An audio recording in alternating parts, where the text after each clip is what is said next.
when something fails or something goes astray, that it's meant to punish us, when in fact it's meant to make us aware of certain situations.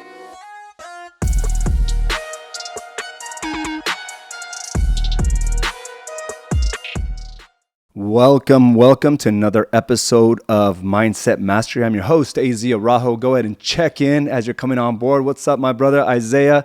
I got Claudia on the call. And we have a few more kind of straggling in. And like I said, whether there's only a few or, dozens or hundreds, I am going to be here to be able to process what's going on in my life so that I have, the clues to my success. And I've had the clues since I started being more aware of my actions, more aware of what I want in life, being focused on the tasks that I have to do and the vision that I ultimately want. These are things that I'm constantly just, analyzing and breaking down. And how can I get better? How can I break these dysfunctional behaviors, these habits that don't serve me? How can I be in a more powerful mindset? These are things that are constantly just on my mind. I'm looking for the lessons. I'm begging for the lessons. I'm begging for the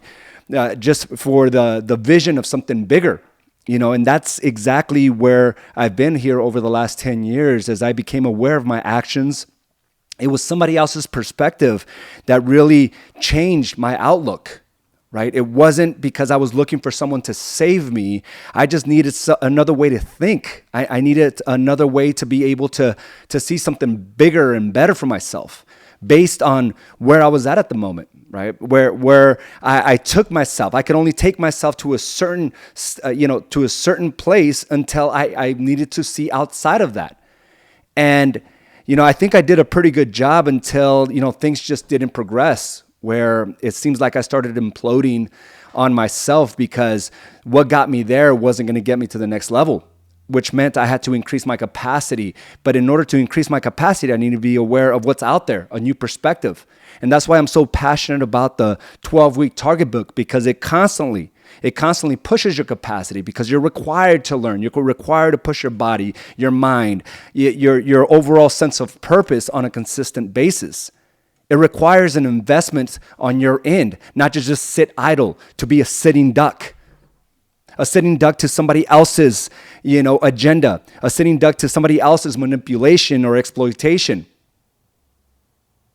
And that's the way we got to see it. Every time we hesitate, anytime we question ourselves by saying, I don't know what to do or how to do it, we're sitting ducks. We're assuming and believing that someone outside of us has it all figured out, when in fact we just have to do the things that got us here to this point, which is show up for yourself first and foremost. And don't forget that. Don't forget that it requires progression. It requires an investment on your side. And we can't disregard the small, minor steps that it requires from you each and every day. Because alone, it may not be significant. But compiled over weeks and months and years, all of a sudden, it becomes your only significance, right? And we've had this conversation before. But sometimes, we ask the wrong questions and we're surprised we get the wrong results. And it really means that, if we don't progress on how we approach life, if we don't become aware of a different perspective, we'll just be just that, just sitting ducks. And it requires you to acknowledge, like, who is feeding me this information, and influence the environments. As a young kid, the biggest influence is your parents, right? They were the biggest influence in my life. And then from that, it becomes your environments. And then it really just sets you in this path of how you will handle life, handle problems. How will you overcome obstacles? And for some of us, it reaches a point where that's no longer functional. And we seek outside perspective in order to achieve bigger things.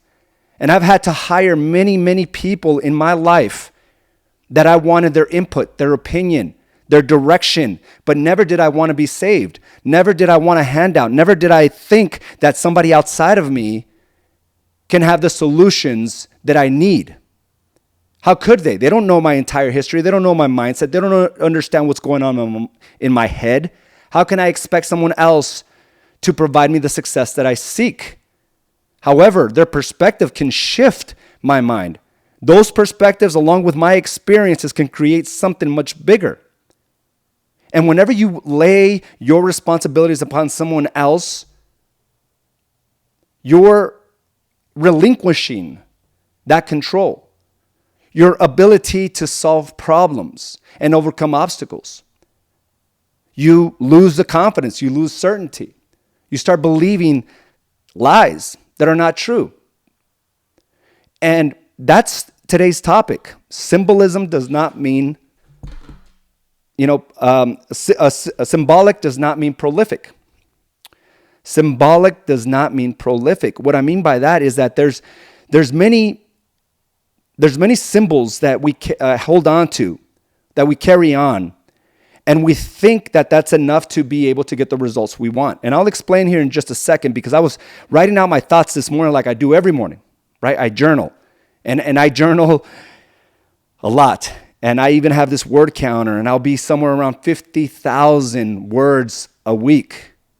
I'm just constantly writing, trying again to analyze what's going on in my mind, trying to analyze how can I improve? How can I improve as a businessman, as a married man, as a parent?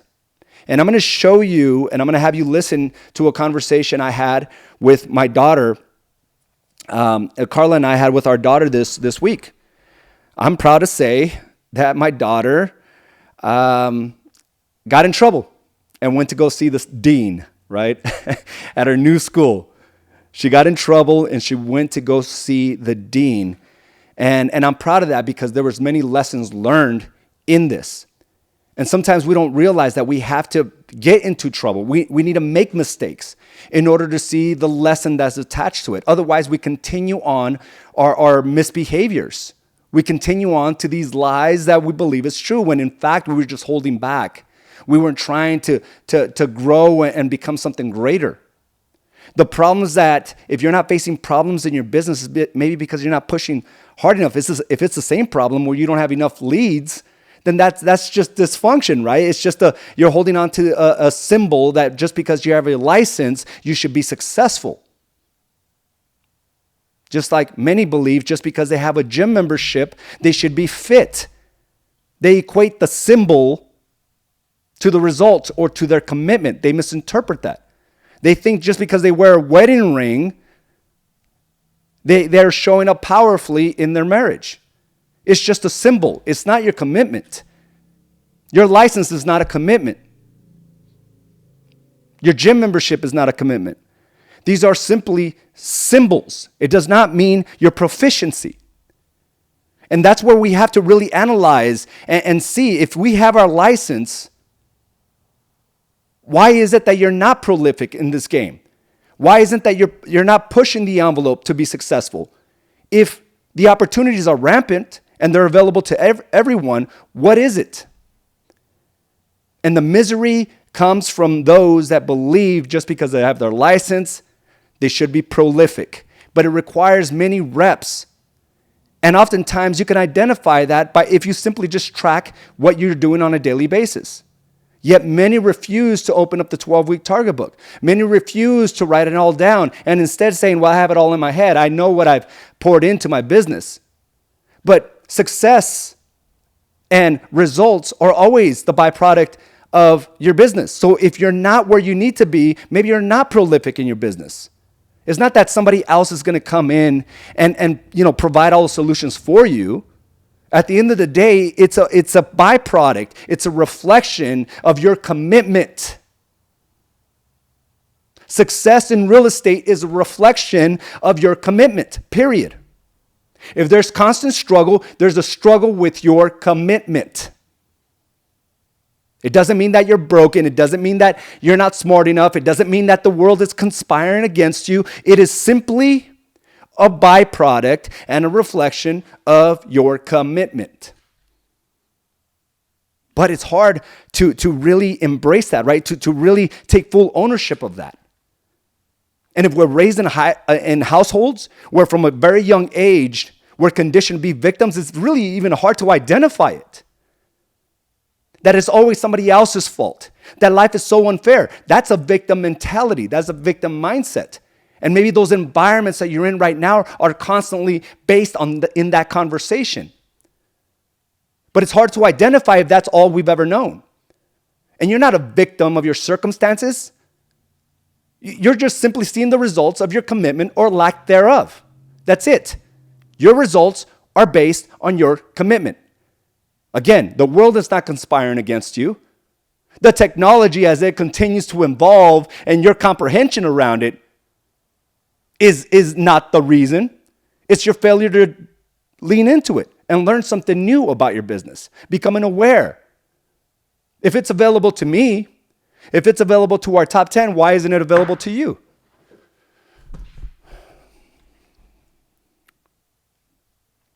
The only reason being is lack of commitment. And then buying into the idea that it's outside of you.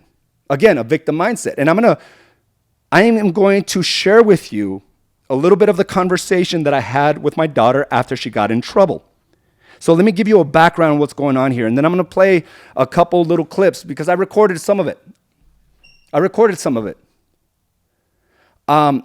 One for me, right? And I also want to reinforce this when I send it to my daughter 5 years from now, 10 years from now. So she knows how we parented her, how we want her to take full responsibility for every action, that the world is not conspiring for her to fail or to be unfair. It's the misinterpretation of the situation. And every situation has its valuable lessons. But my daughter had a presentation at school with a group of girls. And from what I understand is one of the little girls started laughing. And it turns out that when she gets anxious, she laughs. So, of course, being 14-year-old girls, many people in the class started laughing as well. The instructor got a little frustrated and said, "That's enough. That is enough." Well, it turns out that Madeline couldn't control herself at that point. She continued, from what I understand, to refrain from laughing and have self-control is the letter that we got from the dean. She failed to demonstrate self-control is what it stated. So, she went to the dean's office. Madeline was afraid, right? And the dean's job is not to impose fear necessarily, is to make sure that rules are followed, right? She just needs to make sure that there's parameters, that there's respect, that there's a level of self-control. But I understand influence sometimes, right? Influence has always got me in trouble, but I went out looking for it. And I wasn't aware of it, right? And this is a beautiful lesson. And maybe I'm not doing things right here, guys. And this is where I'm constantly Carla and I are constantly reflecting and not saying that we have it figured out when it comes to parenting, because this is the first rodeo for us. Our 18 and 14-year-old, that's it. Again, we didn't get a playbook. And playbooks are not going to help when, individuals have their own personalities and their own life experiences, right? So there is not one way to do things, but our way has never been to punish. I'm not here, I don't think they've ever been grounded for 2 weeks. They've never been grounded and sent to the room and say, "You can't come back out." I think it maybe happened once or twice where I took their phone for a day. But beyond that, the lessons life is teaching us is not to punish us, but to make us aware of where behaviors can change. And that's where the misinterpretation happens, from our teenage years to our young adult lives to our business lives, where we think when something fails or something goes astray that it's meant to punish us, when in fact it's meant to make us aware of certain situations, make us aware of different ways of doing things. It's not a punishment. And I wish I could have learned this a long time ago, right? But I didn't. And it's not my parents' fault. It's not my environment's fault. I just wasn't meant to learn those things at that time. I needed to go through immense pain and destructions in order for me to figure that out. But that doesn't mean that my kids have to figure it out on their own. Because we're committed to understanding that everything is a byproduct, right? Your results are a byproduct of your commitment. It is our job to have this conversation and verbalize it to our daughters. Not to simply send them to their room and shame them. There was no shame in our conversation. But there are things she needed to be aware of. So as she's explaining this from the entire car ride to the house to Carla, Carla's like, what's going on here? And all the conversation that Madeline was saying was based on how everybody else was doing it and how her teacher was unfair. And she carried on that conversation when she got home. And Carla was trying to make her understand, right? Listen, what was your role in this situation? But she couldn't hear her at that time. Right? Carla's driving. There's a lot of distractions. She couldn't hear her. And what I love is that Carla and I are on the same page when it comes to really parenting our kids. So she did the same thing as she was doing in the entire car ride. She gets home and she sticks on to that story and she's holding on to it. She's holding on to this story that her teacher is unfair, that every other kid in the classroom was doing it, and that she was singled out. That is the beginning of planting a seed of being a victim, relinquishing your own role in the entire thing. Setting off your responsibilities onto someone else, your results onto someone else. I needed to catch this. My little 14-year-old daughter needs to understand the difference here. It's about full ownership, extreme ownership.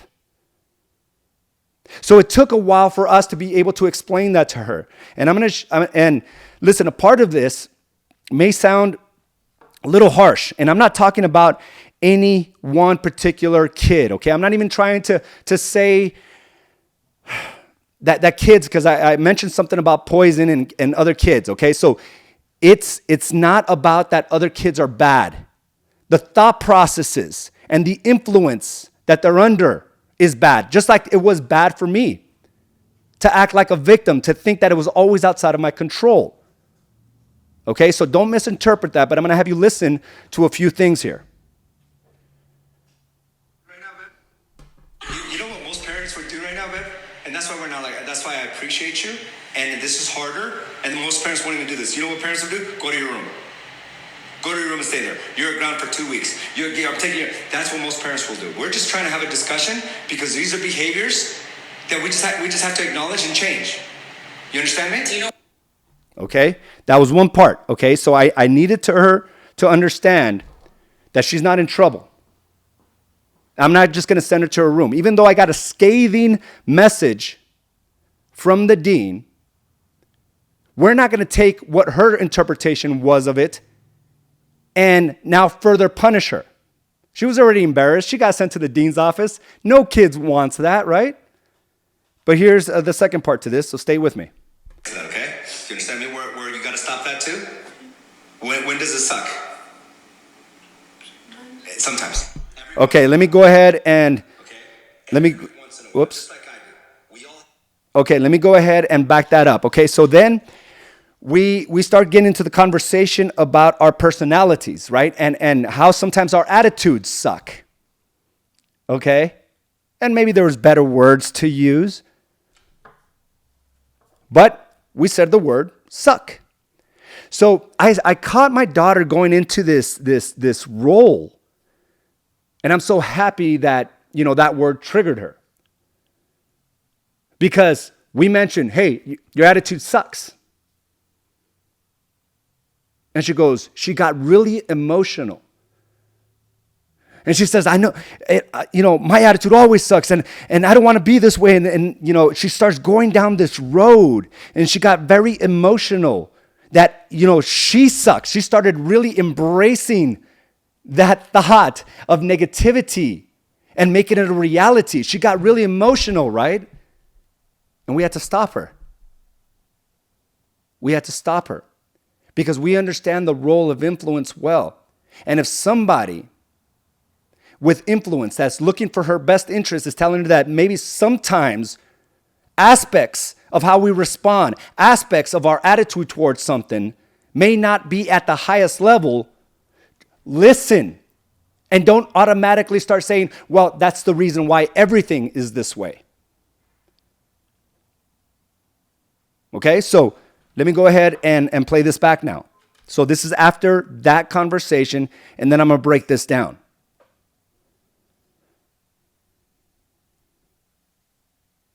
All right, where is it at? Here we go. Where you got to stop that too? When does it suck? Sometimes. Every once in a while. Okay? Every once in a while, just like I do. We all have our faults, but I'm taking responsibility. I can't say, oh, I made a mistake, so I'm just a loser. That's what victims say.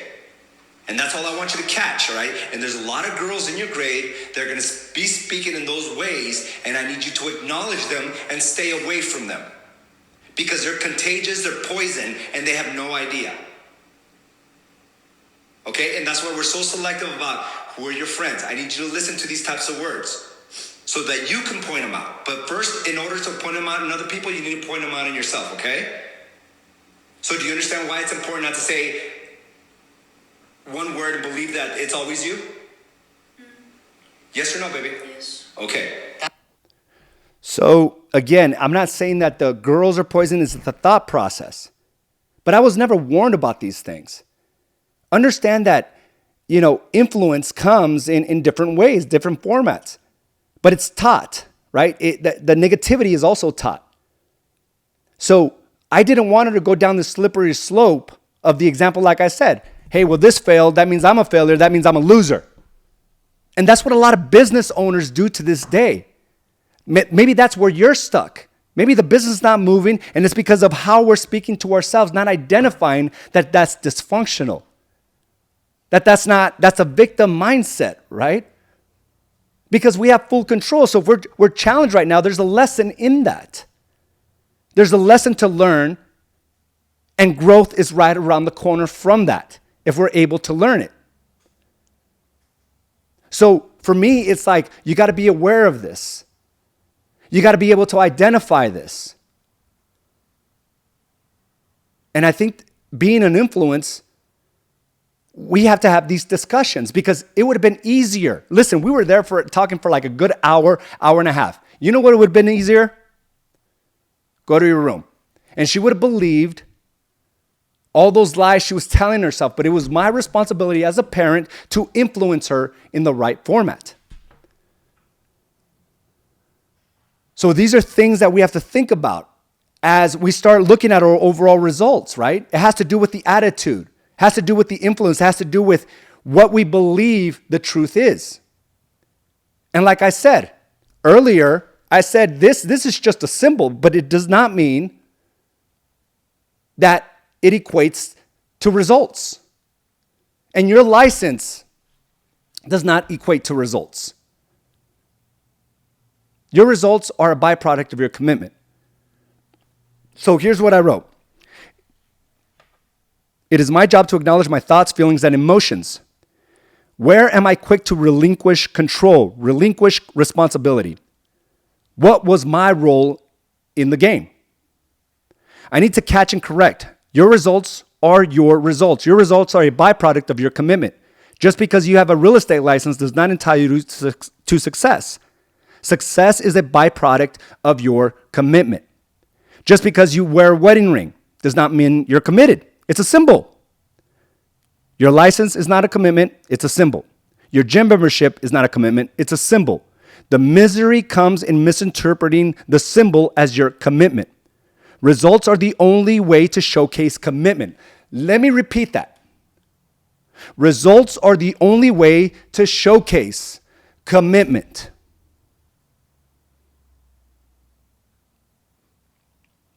So I want you to sit on that for just a second.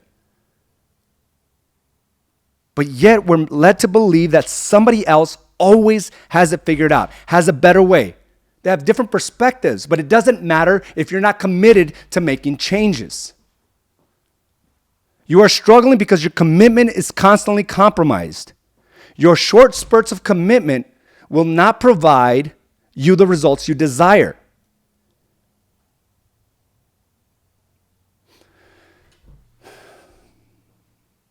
So we got to look at these things here.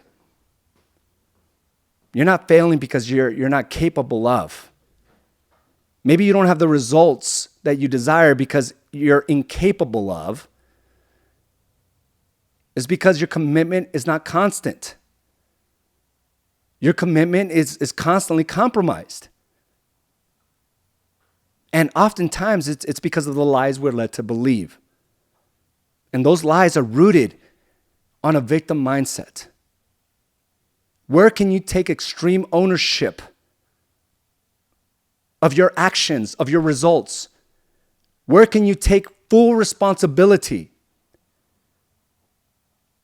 And when you begin there, you'll start seeing a pathway to solutions. But if you can't simply track yourself and your progress, then any solution is okay. And again, I hope that this conversation is not misinterpreted in any way. As far as what I think about other little girls, I said that, right? Of being poisoned. That's not what I was getting at. And I explained that to my daughter.